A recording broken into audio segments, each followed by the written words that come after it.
We know that 2 squared is equal to 4. We also know that the square root of 4 is equal to 2.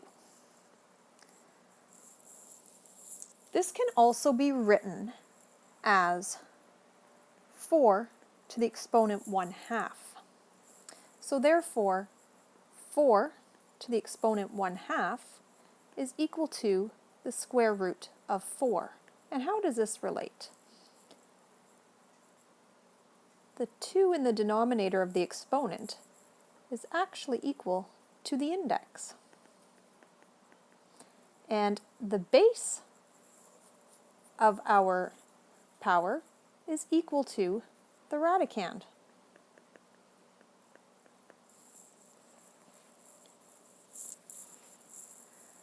We can write a general statement for this. We can say that when n is a natural number,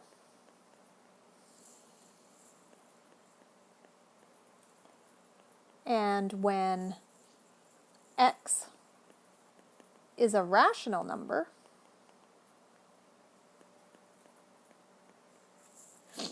then x to the exponent 1 over n is equal to the nth root of x. So let's look at an example. 9 to the exponent 1/2.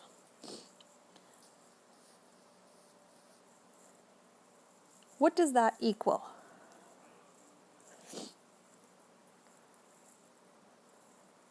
Well, it equals the square root of 9, and the square root of 9 is equal to 3. What if we look at 16th? 16 to the 1/2. What does that equal? We can also write it as the square root of 16, which is equal to 4. What about if we take it 27 to the 1/3? Now remember, the denominator is the index, so that means we're taking the cubed root of 27. And the cubed root of 27 is equal to 3. Looks like a bigger number, 125 to the exponent 1/3. So again, the 3 is our index, our radicand is 125, and the cubed root of 125 is 5. Now you try.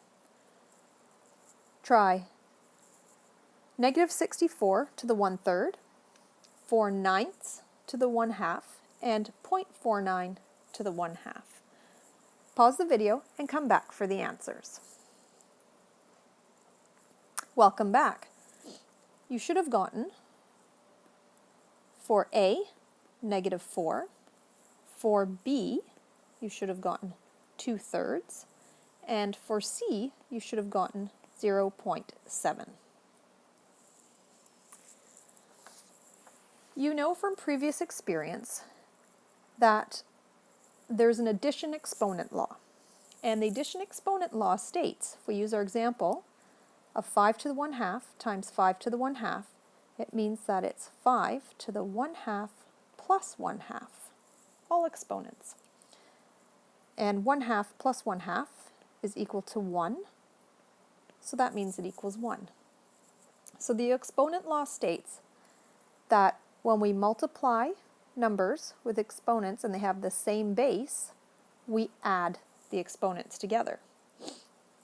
We also know that 5 to the 1/2 is equal to the square root of 5. So therefore, if we look at 5 to the 1/2 times 5 to the 1/2, that's the same as saying the square root of 5 times the square root of 5. And we can rewrite that as 5 times 5. So we know we can combine our radicands under the radical sign. So that equals the square root of 25. And the answer to that, of course, is 5.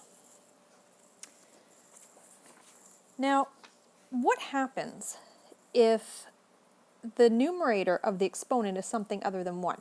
Because obviously we've been using, if we look back up here, we've been using a 1. a 1 up here, and a 1 up here. That's all we've been looking at. So what happens when that is something other than 1? What we're going to do is we're going to write the exponent.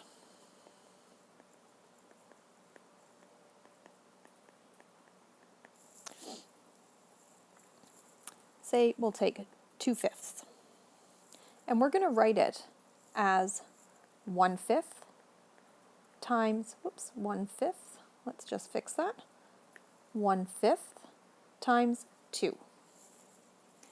Or you can write it as 2 times 1/5. We know that from our fractions. So if I gave you 32 to the 2/5, we're going to write the exponent. There's two different ways to write it, so I'm going to show both ways. So let's look at the first way. I'm going to call that A. And then we'll look at B, a second way to write it. So the first thing we're going to do is I'm going to put my 32, and I'm going to separate my 2/5. So I have 1/5 times 2. So I'm going to say 32 to the 1/5, and then squared, because that's the same thing. So that means I can take the 5th root of 32, and then I can square the whole thing. Miss Carla, what's the second way? The second way is we do the same thing. We separate out our exponent. So I'm going to say 2 times 1/5. And I'm going to say it's 32 squared, all to the 1/5. So I can write it as the 5th root of 32 squared, all under that radical sign. They mean the same thing. It doesn't matter which one you do first. If you do the squared first or you do the 5th root, you're going to come up with the same answer. So for the first example, we take the 5th root of 32 and then square the result.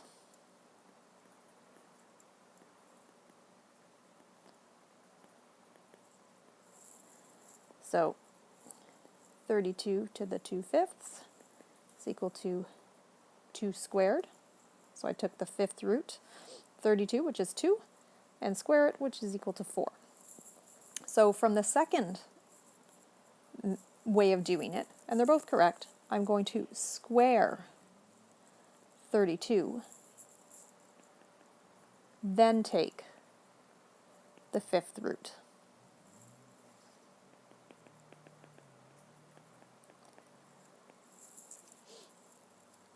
So 32 to the 2/5.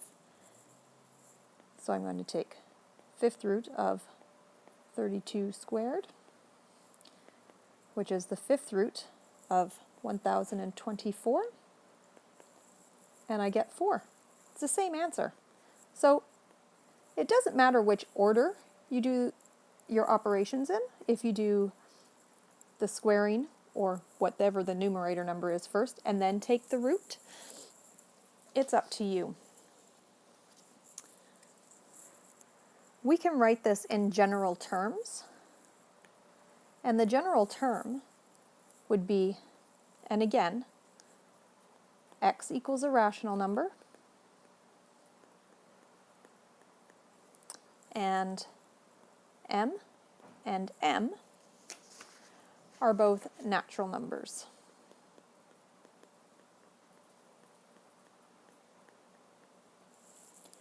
So therefore, x to the m over n equals x to the 1 over n times m, which is also equal to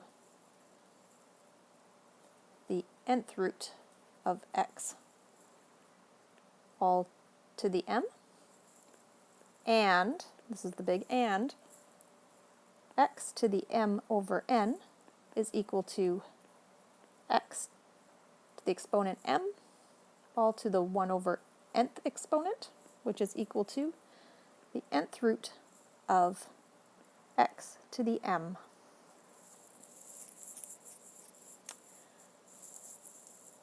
Let's look at another example. So let's look at the first example here. Just change my color to 40 2/3. So again, I can write that as the cubed root of 40 squared, or I can write it as the cubed root of 40 squared, all under the radical. And of course, I can evaluate that. What I'd like you to do, though, is practice writing these and then deciding which you want to do first. So the answer to this one, in case you were wondering, is actually it's the cubed root of 1600, which is equal to cubed root of 8 times 200. Cubed root of 8 is 2. Cubed root of 200. And I'm going to leave it like that because 200 is not a perfect cube. So it doesn't matter which way you do it, you'll come up with the same answer. So let's have you try.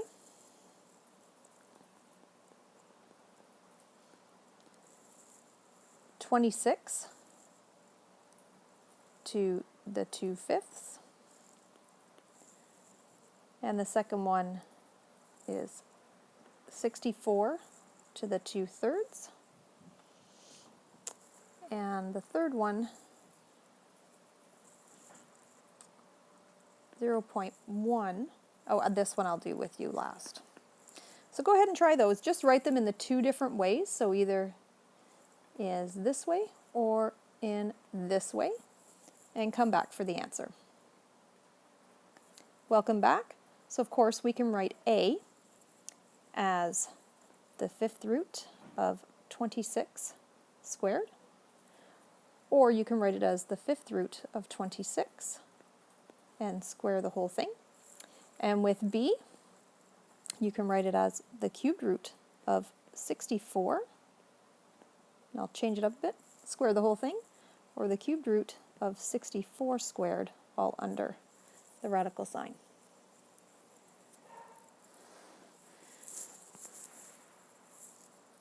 Now, I want to show you c on its own, only because if we look at it, it's 0.1 times, if I said it was multiplied by 27 to the 2/3. If we look at this, my coefficient in the front is more than 1. So how does that affect what I'm going to do here? It really doesn't.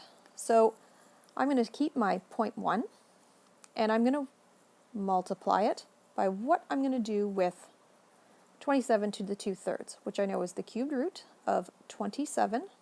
And because I know what cube root of 27 is, I'm going to write it this way. So it's the cube root of 27 and then all squared. So I have 0.1 times cubed root of 27, of course, is 3 squared. 0.1 times 3 squared, which is 9. And now I can multiply these together, and that answer gives me 0.9. So what you have to remember, if you have a coefficient in front that is greater than 1, make sure that you multiply it out by your answer to your